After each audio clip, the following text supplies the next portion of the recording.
방송에서 제공하는 투자 정보는 투자 판단에 대한 조언입니다. 방송에서 제공하는 주식의 가치, 가격 상승 및 가격 하락에 대해서는 방송사에서 보장하지 않습니다.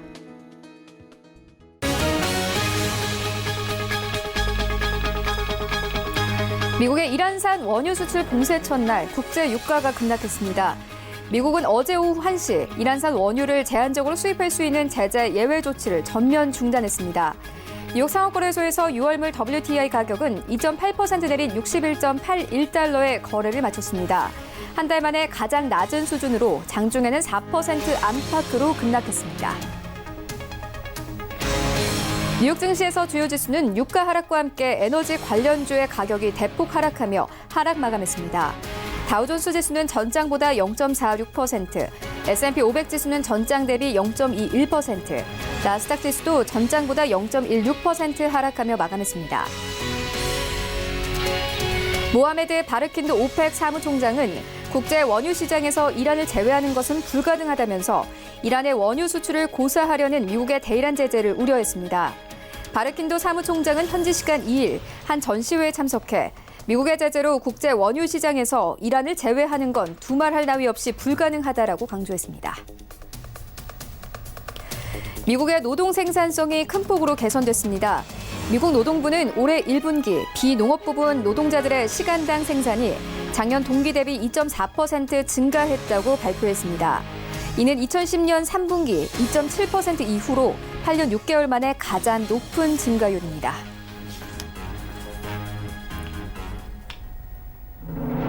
시청자 여러분 안녕하십니까? 출발 증시와이드 1부 시작합니다. 최윤입니다. 어제 우리 증시 양지수 모두 상승세로 마감이 됐습니다. 코스피는 2210선까지 올랐고요. 코스닥은 760선까지 오르면서 종가를 형성했습니다.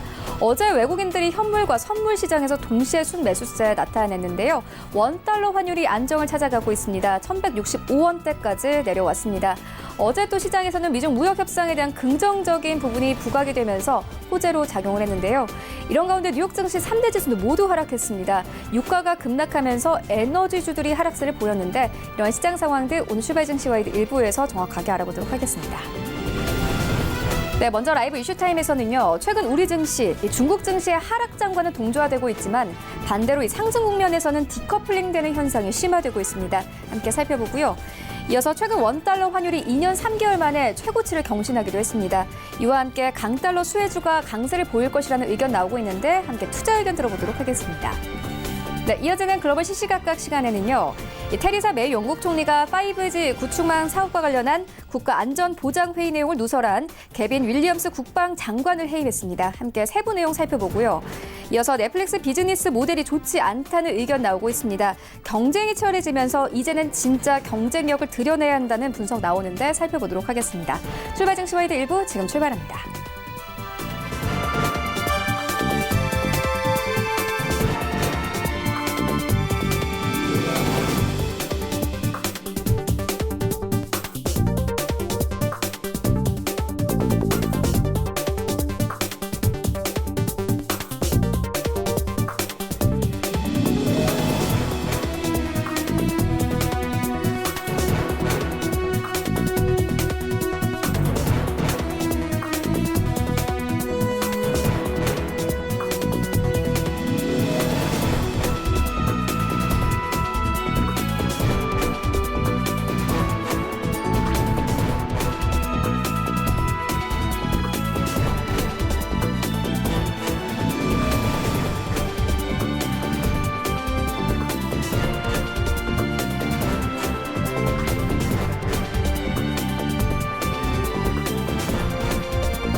네, 국내 시장 쟁점 함께 분석해 보도록 하겠습니다. 라이브 이슈 타임인데요. 펠리지 투자인리서치 김민수 대표 전화 연결되어 있습니다. 안녕하십니까? 네, 안녕하십니까? 네, 먼저 첫 번째 이슈부터 살펴보고 가도록 하겠습니다. 최근 우리 증시, 중국 증시 하락장과는 동조화되고 있지만 오히려 상승 국면에서는 디커플링되는 현상이 심화되고 있습니다. 원인 어디에 있다고 보십니까? 네, 일단 여러 가지 원인이 있겠죠. 특히 한국에 이어지는 여러 가지 부담감이 그대로 노출되고 있다라고 보시면 될 것 같은데, 대표적으로 한국과 중국은 그래도 증시가 많이 커플링되는, 그러니까 동조화되는 현상들이 상당히 많았었는데요. 특히 하락할 때 보면 작년 하반기였죠. 시장이 급락할 때 거의 한 지수상으로 한국과 중국 모두 다 한 10% 가까이 하락했다가 그때 같은 경우 글로벌 경기에 대한 우려감이라든가 미중 무역 분쟁과 관련된 여러 가지 글로벌 보호무역주의가 앞으로 시장에 부정적일 것이다라는 관측 속에서 변화가 이어졌는데 올해 초에 이어지면서 일단 반등은 동반적으로 같이 했습니다. 하지만 중요한 부분들이 2월 말까지만 같이 이어졌고 오히려 그 이후부터는 오히려 좀 차별화가 됐다는데 초점을 맞출 수 있을 것 같고요. 그런 차원에서 성적표를 비교를 해본다고 한다면 한국의 지금 코스피 지수는 4월 달 말까지 한 8% 정도 상승을 했는데 중국 상해종합지수는 한 25% 정도 상승하면서 물론 한 30% 정도까지 올랐다가 조정권은 좀 보였다고 하더라도 이 정도의 강한 흐름들을 유지를 하고 있다라고 하게 되면 일단 지수의 차이만 본다고 하더라도 거의 15%포인트 정도 수익률이 차이가 나고 있다라는 부분들은 상당히 어떻게 보면은 좀 여러 가지 변화가 많구나라는 쪽에 대해서 무게를 둬야 될 것 같고요. 가장 먼저 여러 가지 요인을 살펴봤을 때 중요한 부분들은 수출에 관련된 동향이라고 봐야 될 것 같습니다. 특히 중국 같은 경우는 물론 수출과 수입 관련된 여러 가지 교역 규모가 작년 하반기에 이어졌던 변화에 비해서 약간 흔들렸다고 하더라도 여전히 규모는 그렇게 큰 변화 없이 유지를 한다라고 봤을 때 한국은 상대적으로 수출에 대한 어떤 역성장의 부담감이 좀 컸었죠. 그래서 특히 반도체와 관련된 수출이 급감을 하다 보니까 그에 따른 영향으로 5개월째 마이너스 성장을 보이고 있다라는 이런 관점들이 아무래도 수출 주도라는 특징을 갖고 있는 두 나라의 차이를 보이다 보니까 증시도 이런 반응이 나왔다고 봐야 될 것 같고요.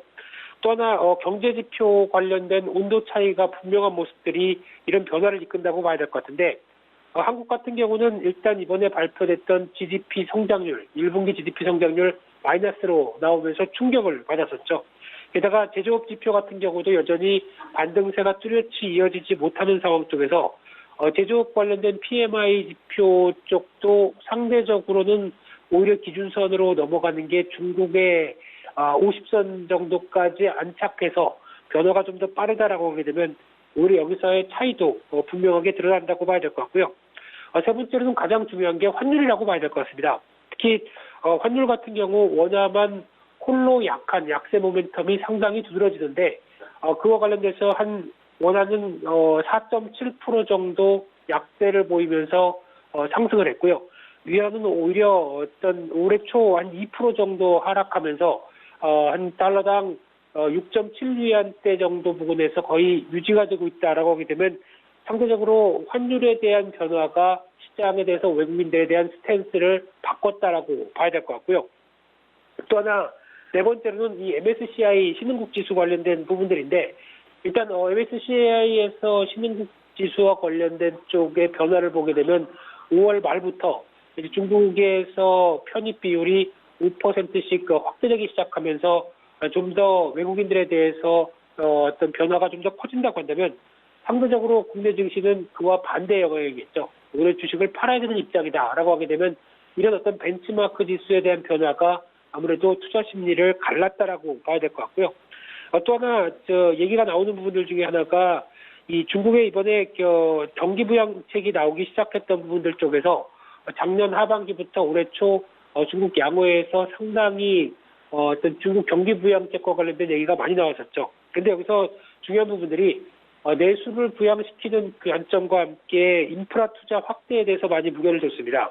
특히 어떤 설비 투자 확대를 통해서 양적 성장에 무게를 뒀다고 한다면 오히려 공업 중국과 관련된 인근 국가 쪽에 수혜가 오는, 대표적으로 대만이라든가 한국 같은 쪽에서 수혜를 받는 구조가 좀 더 컸을 텐데, 상대적으로 이런 인프라 투자 관련된 부분들은 원자재를 보유한 호주라든가 이런 쪽에 대해서 좀 더 수혜일 가능성이 높다는 관점 쪽에서 온도차가 그렇게 강하게 같이 데워지는 모습들이 나오지 않았다는 부분들이 약간 부담이라고 봐야 될 것 같고요. 그런 차원으로 봤었을 때 일단 지금 관련된, 특히 아직까지 어떤 중국 증시를 따라가지 못하는 시장 흐름들로 봤었을 때 무엇보다 중요한 부분들은 한국의 체력들이 충분히 이를 갖춰줘야 되느냐라는 부분들 쪽으로 초점을 맞추게 되면은, 아직까지 이를 초점에 대해서 확답을 못 준다라고 하게 되면 여전히 디커플링 현상들은 좀 더 이어질 가능성에 무게를 둬야 될 것 같고요. 특히 아마 2분기부터는 GDP부터, 그리고 3분기 이후부터는 기업 실적들부터 오히려 좀 보강되기 시작한다라고 하게 되면 그때는 오히려 좀 여력을 찾을 수 있을 것 같은데, 당분간은 아직까지 중국 시장의 강세 흐름들을 따라가는 데는 좀 유연하다, 이렇게 말씀드려야 될 것 같습니다. 네, 한국과 중국 증시 차별화의 지속에 무게를 둬야 한다, 이렇게 짚어주셨습니다. 이어서 다음 이슈로 옮겨가 보도록 하겠습니다. 강달러 기조가 계속되고 있습니다. 우리 시장에서도 강달러 수혜주가 강세 보일 것 같은데 어떤 종목들이 있나요? 네, 일단 종목 관련된 얘기를 드리기 전부터 시장 흐름부터 잠깐 지켜봐야 될 것 같은데요. 앞서 말씀드렸던 내용들을 다 종합해 보게 되면 가장 또 시장에 부담을 주는 요인들이 원달러 환율이다라는 쪽으로 종합해서 말씀드려야 될 것 같고요. 특히 최근 기조를 보게 되면은 언제 환율이 이 정도까지 올라왔지라고 할 정도로 장중에 1,168원까지 찍으면서 2년 3, 4개월 만에 거의 최저치를 기록을 했고요. 그런 차원에서 약간 최근 들어서 1,165원대 기조로 숨고르기가 들어가고는 있지만은 여전히 지금 기조로 봤을 때 달러와 강세에 따라서 이어졌던 상대적인 측면들이 높다라고 봐야 될 것 같고요. 그런 차원에서 일단 달러와 강세가 멈췄는데도 아직까지 원화가 뚜렷하게 약세에서 벗어나지 못한다는 부분들은 일단 좀 더 시간을 갖고 기다려 봐야 될 걸로 보여지고 있는데, 추가적으로 유로와 같은 여타 통화가 반등하는 기조라든가 이 달러 인덱스가 약화되는 흐름들 같이 확인이 돼야 원달러 환율에 대한 안정세가 같이 이어지겠다라는 쪽으로는 보여지고 있고요. 그런 관점 쪽에서 추가적으로 확인해야 될 부분들이 트럼프 대통령이 아마 5월 18일 정도쯤에는 자동차 관세에 대해서 어떤 여타 국가들 쪽에서 부과를 하는, 대표적으로 일본이나 독일 그리고 한국 자동차에 대해서 관세 부과를 할지에 대해서 결정을 할 걸로 보여지고 있고요. 만약에 관세 부과를 한다라고 하게 되면 또 원화 약세 모멘텀이 되겠죠. 그리고 또 하나, 유럽 관련돼서 EU 선거가 5월 23일부터 26일까지 이어집니다. 이런 관점으로 보게 되면 상대적으로 유로존 쪽에서 여러 가지 정치 불안들이 그대로 환율에 담겨진다라고 하게 되면 상대적으로 달러와 강세가 이어지는 모멘텀과 함께 유로화 약세로 반전되게 되면 그를 추종하는 원화 기준으로 봤을 때는 또 하나의 약세 요인이 되겠죠. 그런 관점 쪽으로 봤을 때 이런 어떤 글로벌 이벤트들을 확인할 필요가 있다라고 봐야 될 것 같고요.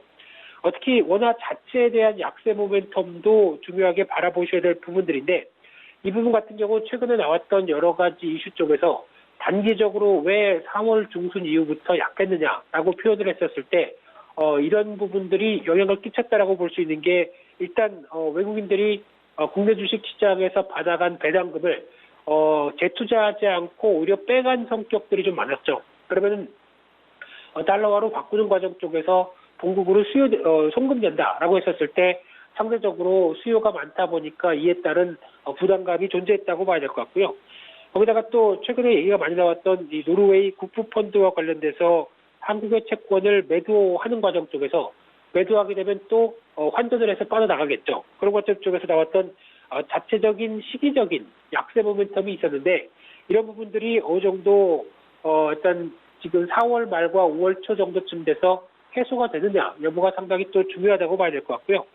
그런 관점으로 봤었을 때 아직까지 앞서 말씀드린 것처럼 국내 경제 지표와 관련된 거시 지표들, 그리고 기업 이익 동향들, 그리고 수출 추이까지 고려를 하게 되면 특히 수출 같은 경우가 가장 또 중요하게 바라봐야 될 부분들인데, 과거 흐름들처럼 반도체가 꺾이기 시작하다 보니까 지금 5개월 내 연속으로 수출의 마이너스권이 이어진다는 점은 부담이긴 하지만, 추이를 살펴보게 되면은 하락폭이 점점 줄고 있습니다. 그렇다는 얘기는 이제 조만간 반도체 쪽만 어느 정도 안정권을 찾기 시작하게 되면 수출에 대한 반전도 한번 상승 반전이 나오지 않을까라고 기대하는 부분들이 빠르면 5월 아니면 6월 정도가 아닐까는 보여지고 있는데, 물론 이제 중요한 거는 반도체 관련된 수요와 그리고 가격이겠죠.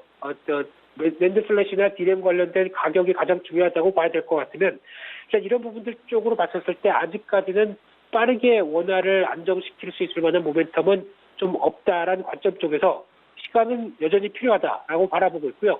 적어도 국내 시장 쪽에서 그래도 원화가 안정됐다라고 바라볼 수 있는 대표적인 가격대가 1,145원이라고 보셔야 될 것 같습니다. 아직까지 한 20원 정도가 차이가 나 있죠. 그래서 그 정도 부분까지 들어오기까지는 조금 더 시간이 걸릴 가능성과 함께, 이에 따라서 당연히 외국인들은 지금 관망 상태로 보여지고 있는 상황인데, 특히 4월 중순 이후부터 환율이 뛰다 보니까 외국인들은 일단 가장 먼저 취한 전략이 현물은 일단 사는 거를 멈췄고요. 가장 중요한 게 선물 매도를 강화시키면서 시장에서 위험 관리를 했다는 얘기가 가장 중요할 걸로 보여지고 있는데, 보통의 경우라고 한다면 환율이 이런 식으로 강하게 어떤 원화 약세가 뚜렷하다라고 하게 되면 지금까지 패턴을 봤을 때 외국인들이 하루에 적어도 한 2천억 대 정도는 매도가 나왔었는데, 그래도 이번 같은 경우는 반대로 보게 되면 외국인들이 현물을 그렇게 안 팔았다라는 관점 쪽에서 봤을 때 그나마 잘 버텼다라고 볼 수는 있는데, 그 이면에는 외국인들의 선물 매도가 있죠.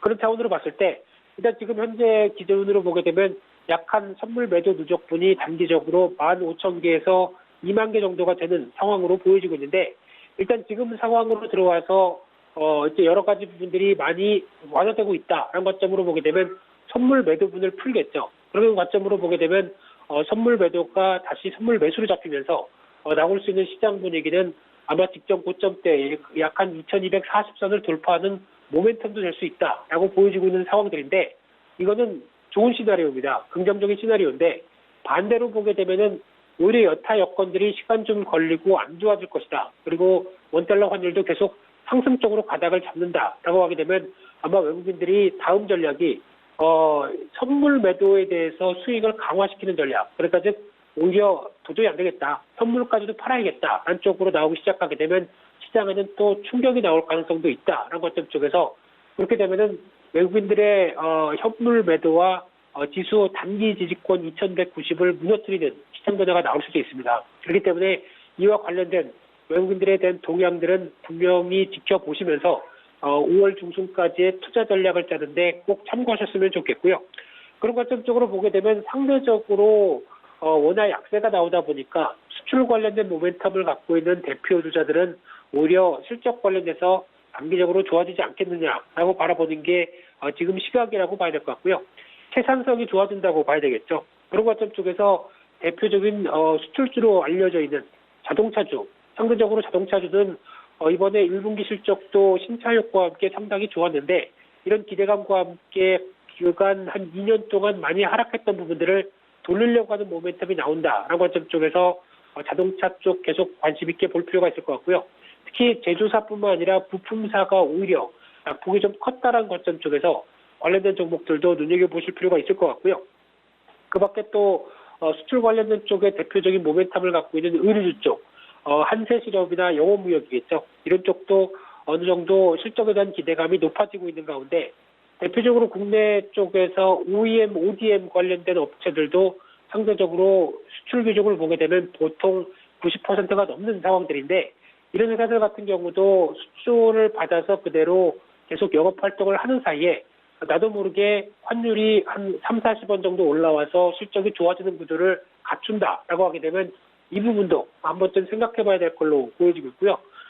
대표적인 종목 쪽으로 보게 되면 JS 코퍼레이션이라고 하는 핸드백을 만드는 ODM 업체가 있는데, 이런 업체들 같은 경우도 어떤 실적에 대한 변화가 긍정적일 가능성이 높다라는 관점 쪽에서 눈여겨볼 필요가 있다, 이렇게 말씀드리겠습니다. 네, 원화 약세로 자동차주나 의류주, OEM, ODM주의 실적을 기대해 볼 만하다 이렇게 짚어주셨습니다. 이어서 다음 이슈로 옮겨가 보도록 하겠습니다. 항공주 짚어보겠습니다. 대한항공이 수익성 위기 1등성을 축소하겠다고 밝혔습니다. 여기에 대해서 아시아나 항공은 무급휴직제에 이어서 이 희망퇴직을 받기로 했다고 하는데요. 양대 항공사 실적 반등은 언제쯤 할 수 있을까요? 네, 일단 거시지표로만 본다고 하게 되면 항공주는 그렇게 썩 지금 좋은 상황이 아니죠. 앞서 말씀드렸던 원화 약세. 왜냐하면 외화부채로 잡혀있는 상황이다 보니까 원화 약세는 그렇게 도움이 안 된다고 봐야 될 것 같고요. 게다가 최근에 WTI 기준으로 유가가 65달러대를 넘는 그런 들이 나오다 보니까 물론 오늘 같은 경우는 급락이 나와서 그나마 좀 낮다고는 하지만 아직까지 유가 상승 기조, 원화 약세 모멘텀 이쪽으로 봤을 때 항공주에 대해서 투자를 적극적으로 하기는 부담인 지표라고 봐야 될 것 같고요. 그런 관점 쪽에서 이제 아시아나항공 같은 경우는 가장 중요한 게 이제 매각을 앞둔 시점 쪽에서 가장 중요한 거는 분사를 빼야 되겠죠. 구조조정을 충분히 해서 좀 더 매력적으로 보여서 원활하게 매각을 될 수 있을 정도의 흐름들을 맞춰간다라고 하게 되면 지금 이제 가장 먼저 국내 기업들이 구조조정을 할 때는 인건비를 먼저 조정합니다. 그런 관점으로 봤을 때 희망퇴직이나 무급휴직 그리고 관련돼서 라인을 어떤 미주 노선이라든가 이런 전반적인 수익성이 좀 못 따르는 라인을 조정하고 있다라는 관점 쪽에서 눈여겨볼 수 있는 상황들이고요. 또 하나 대한항공 같은 경우도 비용 절감에 초점을 맞추면서 좌석을 다운사이징하는 그러니까 즉 퍼스트 클래스를 많이 좀 줄인다고 얘기하죠. 그런 관점 쪽에서 조금 더 어떤 수익성을 높이는 전략들을 많이 쓰고 있다라고 봐야 될 것 같은데 그래야 오히려 실적이 보강되니까 주가도 올릴 수 있는 그런 상황이 나왔을 때 상대적으로 경영권을 방어해야 되는 한진그룹 입장 쪽에서 여러 가지 변화가 좀 바뀔 수 있지 않을까라는 쪽으로 바라보고 있는 상황들인데 그런 관점이라고 하게 되면 일단 항공주 관련해서 지금 현재로는 여객에 대한 성수기 시즌에 대한 기대감은 높다라고 봐야 될 것 같은데요. 하지만 아직까지는 어떤 항공주의 가장 큰 수익원으로 차지하고 있는 게 화물 운송 쪽입니다.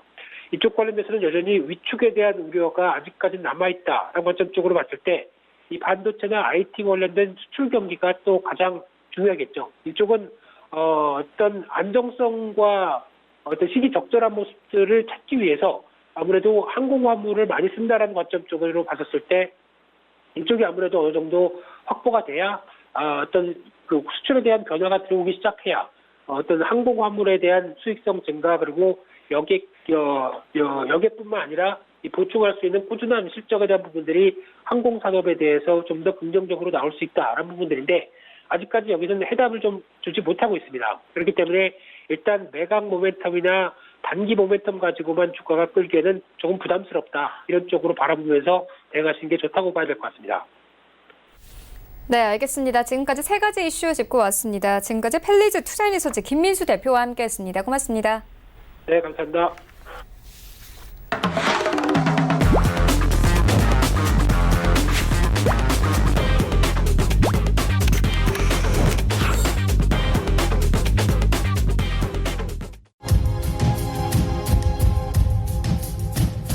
네, 이번에는 글로벌 이슈 함께 짚어보도록 하겠습니다. 글로벌 시시각각 시간인데요. 바로 투자증권 윤정식 과장 화상으로 연결되어 있습니다.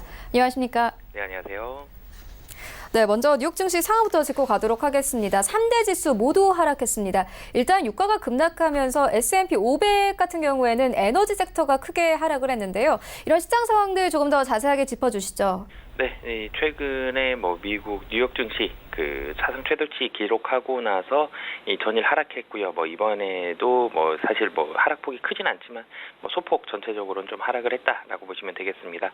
이 다우존스 30 산업 평균 지수는 이 전장보다 0.46% 내린 26,307.79 포인트의 거래를 마쳤고요. 스탠다드 앤 푸어스 500 지수는 0.21% 내린 2,917.52에 그리고 기술주 중심의 나스닥 지수는 0.16% 하락한 8,036.77에 장을 마감했습니다. 가장 크게 영향을 미친 것은 FOMC 영향 그리고 국제 유가 이 두 가지를 보시면 되겠는데요. 지금 이 금리에 대한 이 기준 원하는 부분들이 백악관과 FOMC가 좀 다릅니다. 지금 뭐 도널드 트럼프 미국 대통령은 물가가 상당히 좀 낮기 때문에 연준이 금리를 1%포인트 내려야 한다라고 압박을 하고 뭐 트럼프의 측근들도 물가를 내려야 한다라는 그런 목소리를 많이 내고 있는데요. FOMC 같은 경우는 이 론 파월 연방준비제도 의장이 물가 약세는 일시적이다라면서 시장의 금리 인하 기대를 차단했습니다. 이런 부분들이 시장에 좀 좋지 않게, 사실 돈이 좀 많이 풀려야지 시장은 뭐 그런 부분들을 기대를 하고 있었는데 이 금리 인하 기대를 차단을 했고요. 그리고 이 저물가에 대한 발언 등을 고려하면 이 시장에서는 파월 의장에 대한 속내는 금리 인하는 당연히 물 건너갔고 금리 유지보다도 인상에 가깝다 정도까지도 분석이 되고 있는 만큼 시장에 추가적으로 자금이 풀려서 유동성이 풍부해지는 이런 부분들을 기대했던 시장에 있어서는 좀 기대감이 많이 떨어졌다라고 보시면 되겠습니다. 그리고 여기에 미국과 중국의 무역 협상에 대한 경계심도 상당히 좀 커졌는데요. 중국 관영 글로벌타임스가 협상 교착 상태에 빠졌을지도 모른다라고 이 보도가 나오면서 이 협상 타결이 임박했는지에 대한 의구심도 나왔고요. 그리고 이 뭐 마지막으로는 국제 유가가 굉장히 좀 큰 폭으로 떨어졌습니다. 국제 유가 자체가 큰 폭으로 떨어진다라면은 당연히 이 정유 관련 종목들에는 좋지 않은데요. 서부 텍사스산 원유 중심으로 본다라면은 장중에 한때 한 4% 정도까지 급락하면서 국제 유가가 상당히 많이 떨어졌습니다. 뭐 이런 부분들, 이 최근에 이 국제 유가 좀 본다라면은 이란의 지정학적 요인으로 인해서 65달러도 넘어섰었는데요. 하지만 이 트럼프 대통령의 국제 유가 하방 압력을 높이는 발언을 뭐 지속적으로 좀 했었고요. 뭐 이란 걱정하지 말아라. 예, 앞으로 증산이 될 것이다. 뭐 이런 부분들 나오면서 이제는 65달러까지 갔다가 사실 65달러 좀 빠르게 올라갔었거든요. 연초 대비해서 지속적으로 오르다가 너무 많이 좀 빨리 오른 부분들도 있었고 여기에 이제 트럼프 대통령의 발언들까지 나오면서 이 전일 같은 경우도 2.8% 하락하면서 62달러를 하회했습니다. 뭐 물론 이 여전히 이란 그리고 베네수엘라 정치 불확실성 상당히 좀 높은데요. 하락했던 이유는 이 미국의 원유 재고 증가를 감안해서 이런 부분들이 이 이란의 공급 감소 우려를 상당히 많이 상쇄를 했고요. 그리고 여기에다가 이란 제재 개시 이후에 아시아 정유사들이 사우디아라비아에 더 많은 원유를 요구한다는 보도가 나오고 있어서 향후 뭐 미국의 이 트럼프 대통령의 이 얘기했던 대로 사우디아라비아의 증산 가능성이 높아진 거 아니냐라는 이 분석들이 나오면서 국제유가 하락을 했었고요. 뭐 이런 부분들로 인해서 이 에너지 관련 종목들 하락을 했다라고 보시면 되겠습니다. 조금 세부적으로 본다라면은 엑손모빌 그리고 코노코필립스, 이오지 리소스 관련한 에너지 업종이 한 2%에서 3% 정도 하락을 하는 그런 모습들을 보여줬고요. 그리고 종목별로 뭐 좀 더 본다라면은 반도체 관련주들, 한국이 시스템 반도체 부양 정책 언급 뭐 나오면서 반도체 관련주들 최근에 이 좋은 모습들 보여주고 있는데요. 필라델피아 반도체 지수도 1.11% 상승을 했고요. 미국에서도 텍사스 인스트루먼트 그리고 마이크론, AMAT 등 뭐 레밀리서치까지 한다라면은 1% 좀 넘게 전체적으로 이 상승하는 그런 모습들 보여줬습니다. 그리고 뭐 개별 종목들로 본다라면은 이 실적 좋은 뭐 언더아머 같은 경우는 3% 이상 상승을 했고요. 부진한 실적 나왔던 다우듀폰 그리고 뭐 켈로그, 시그나 뭐 이런 종목들도 뭐 3에서 6%까지 이 좀 하락하는 그런 모습들을 보여줬습니다. 이 전체적으로는 지금 이 사상 최고치를 찍고 이 조금 조정을 받는 그런 모습들이고요. 시장에 그런 기대치만큼 무언가가 나오지는 않고 있습니다. 이 국제 유가가 좀 하락을 했기 때문에 에너지 관련 종목에 좋지 않고요. FOMC에서 돈을 푸는 부분들보다는 돈을 좀 옥죄는 발언을 했기 때문에 그런 부분들로 인해서 유동성 기대가 떨어지면서 전체적으로는 투심 많이 위축이 됐고요. 뭐 지금 뭐 단기적으로 좀 본다라면은 반도체 관련한 기술주들만 뭐 어느 정도는 좀 좋은 모습들을 보여주고 있다라고 보시면 되겠습니다. 전체적으로 실적 시즌이 마감이 될 때까지는 뭐 큰 폭의 위나 아래의 움직임, 전체적으로 시장 자체가 움직이기는 쉽지는 않아 보이고요. 뭐 나온다라고 한다면 조금 오르거나 뭐 조금 떨어지는 뭐 그 정도 최근의 모습들이 지속적으로 좀 나올 것으로 보여지고요. 개별 종목들로는 뭐 어닝 서프라이즈가 나온다라면 오르고 뭐 어닝 쇼크가 나온다면 떨어지는 그냥 실적이 큰 폭의 변동만 일어나지 않는다면 전체적으로는 뭐 이슈가 나오지 않는 그런 이 모습들이 지속적으로는 시장에서 나올 가능성이 현재로서는 높아 보입니다. 네, 에너지주는 급락했지만 반도체주는 좋았다 이렇게 말씀을 해주셨는데 오늘 우리 시장에서도 종목들 흐름 따라가 보도록 하겠습니다. 이어서 다음 이슈로 옮겨가 보도록 하겠습니다. 이 테리사 매 영국 총리가 5G 구축망 사업과 관련해서 이 회의 내용을 누설한 개빈 윌리엄스 국방장관을 해임을 했습니다. 미국은 계속 화웨이 참여에 대해서 좀 불만을 표해 왔는데 이번 일로 이 유럽에서의 화웨이 입지가 좀 달라지게 될까요? 네, 우선적으로는 화웨이 입지 크게는 변동하지는 않을 것 같습니다. 아직 미국의 말을 유럽이 그렇게 잘 듣는다라고 보기는 좀 힘들고요. 이 테리사 메이 영국 총리 사실은 이 화웨이 관련한 부분들은 굉장히 좀 조심스럽게 움직여야 되는 부분이 있고요. 뭐 미국이 굉장히 이 화웨이에 대해서는 특히 트럼프가 화웨이에 대해서는 뭐 거의 굉장히 좀 예민하게 반응을 하고 있기 때문에 이런 부분들 조심을 해야 되는데 뭐 개빈 윌리엄스 국방장관이 뭐 이런 부분들에 있어서는 좀 뭐 관리가 잘 안 된 거 아니냐. 뭐 그리고 어떻게 보면은 메이 총리에 있어서도 이 자기의 책임을 뭐 누군가는 사실은 좀 져줘야 되는 그런 부분들도 있었기 때문에 뭐 그런 부분들까지 같이 해서 이 개빈 윌리엄슨 국방장관을 해임했다라고 보시면 되겠습니다. 지금 전체적으로는 시장에 있어서 처음에 화웨이를 좀 배제하겠다라고 밝힌 몇몇 국가들을 제외하고는 특히 유럽에 있어서는 화웨이를 크게 배제하지 않는 분위기거든요. 뭐 이런 부분들까지 있고 그리고 뭐 영국에서도 지금 화웨이 이렇게 그 국방장관을 해임을 했지만 이 영국에서도 화웨이에 대해서 뭐 쓰지 않겠다 뭐 이런 얘기 나온 것도 아니기 때문에 이 화웨이 장비는 이 전체적으로는 이 미국에 있어서 조절을 받기보다는 확대가 될 가능성이 현재로서는 더 높아 보이고요.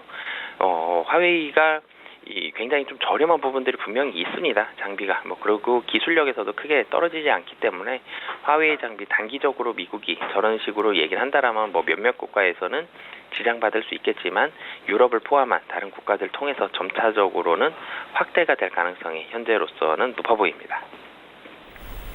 네, 알겠습니다. 이어서 다음 이슈로 옮겨가 보도록 하겠습니다. 넷플릭스의 비즈니스 모델이 좋지 않다는 의견 나오고 있습니다. 하지만 이번에 이 어벤져스와 OTT의 사업 호조로 디즈니는 최고가 경신을 해오고 있는 상황인데요. OTT 시장 분위기 어떻게 보고 계십니까? 네, 우선은 이 넷플릭스가 분위기가 좋지 않습니다. 넷플릭스 혁신의 아이콘, 이 넷플릭스가 미국 증시를 이끌었었던 뭐 팡 종목 중에서도 하나 포함될 만큼 굉장히 좋은 모습들을 보여줬었는데요. 넷플릭스 현재 현금이 좀 빠른 속도로 줄고 있습니다. 이 디즈니도 들어올 거고요, 애플도 들어올 거고요. 뭐 원래도 HBO 있었고요. 그리고 여기에다가 그러니까 지금 HBO와 넷플릭스 두 회사만 경쟁을 하는 게 아니라 뭐 디즈니와 애플까지 들어온다라면은 굉장히 좀 경쟁이 높아질 것으로 보여지고요.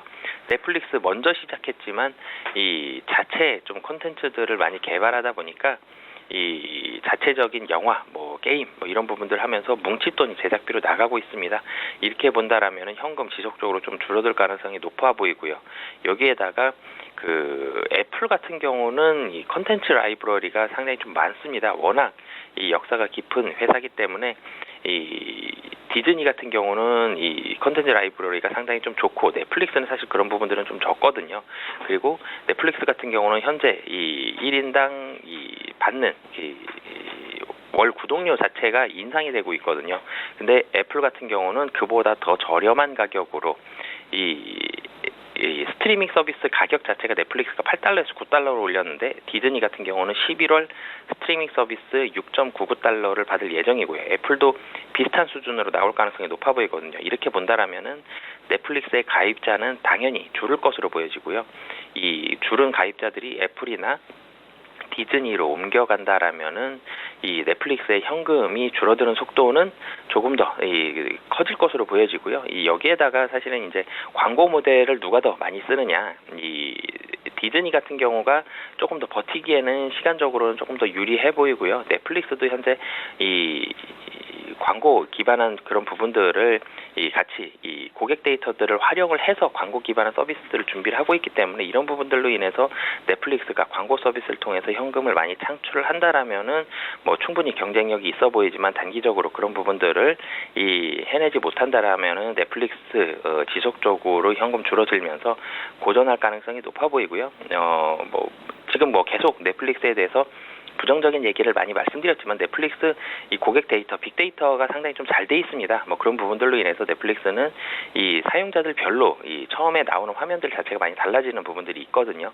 그런 빅데이터를 기반으로 해서 광고를 서비스를 한다라면은 페이스북처럼 상당히 광고 쪽에 있어서 좋은 모습들도 나올 수 있기 때문에 넷플릭스가 광고를 좀 성공적으로 하느냐 못하느냐 이런 부분들이 넷플릭스의 시장 지배력이 유지될 수 있느냐 여부를 판단할 수 있는 척도가 될 것으로 보여지고요. 그런 부분들을 본다라면은 이 넷플릭스도 무조건 부정적이지는 않지만 광고 쪽에 있어서 상당히 신경을 좀 많이 써야 될 가능성이 높아 보이고 디즈니는 우선 신규 시작하는 부분이고 가격이 싸기 때문에 단기적으로는 영향 많이 줄 수 있지만 그 외에도 넷플릭스처럼 막강한 콘텐츠들이 충분히 많이 만들어낼 수 있느냐라는 부분들 보면서 디즈니의 움직임도 판단을 할 수 있을 것 같습니다. 네, 알겠습니다. 지금까지 세 가지 이슈 짚고 왔습니다. 지금까지 바로 투자증권 윤정식 과장과 함께했습니다. 고맙습니다. 네, 감사합니다.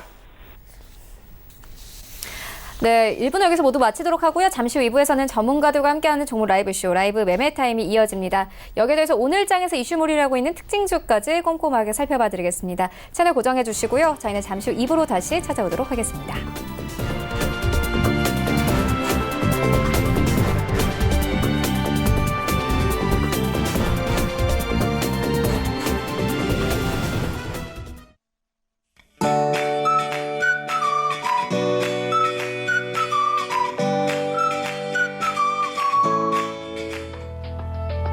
안녕하세요. K웨더 라이프스타일 리보 박유라입니다. 날이 이렇게 화창하고 따스한데 마스크라니 너무 아쉽습니다. 오늘 전국적으로 미세먼지와 초미세먼지 농도가 나쁜 단계까지 오르겠는데요.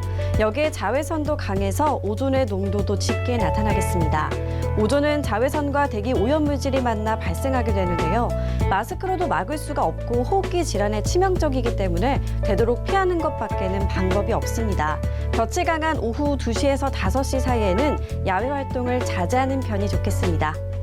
한편 오늘도 초여름에 해당하는 날씨를 보이겠습니다. 낮 동안 서울이 26도, 광주와 대구 27도까지 올라 다소 덥겠는데요. 다만 아침 저녁에는 10도 안팎에 머무는 등 쌀쌀하겠습니다. 입고 벗기 편한 가벼운 겉옷으로 체온 조절을 잘해주셔야겠습니다. 오늘은 중국 상해 부근에 위치한 고기압의 영향을 받겠습니다. 다음은 자세한 지역별 날씨입니다. 중부지방의 하늘 대체로 맑지만 먼지 농도가 높겠고 수도권으로는 대기까지 묻혀 건조하겠습니다. 불씨 관리 잘하셔야겠습니다. 동해안 하늘 자체는 맑지만 먼지 농도가 높게 오르겠습니다. 낮 동안 강릉과 속초 21도를 보이겠습니다. 남부지방 낮 동안 초여름 날씨를 보이겠습니다. 전주와 부산 27도까지 오르겠는데요. 다만 그만큼 일교차가 크겠습니다. 바다의 물결은 1.5에서 2m로 대체로 잔잔하게 일겠습니다.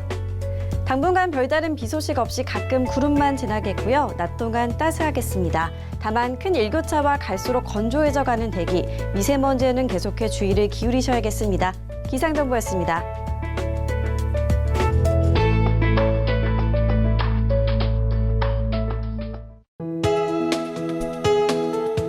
방송에서 제공하는 투자 정보는 투자 판단에 대한 조언입니다.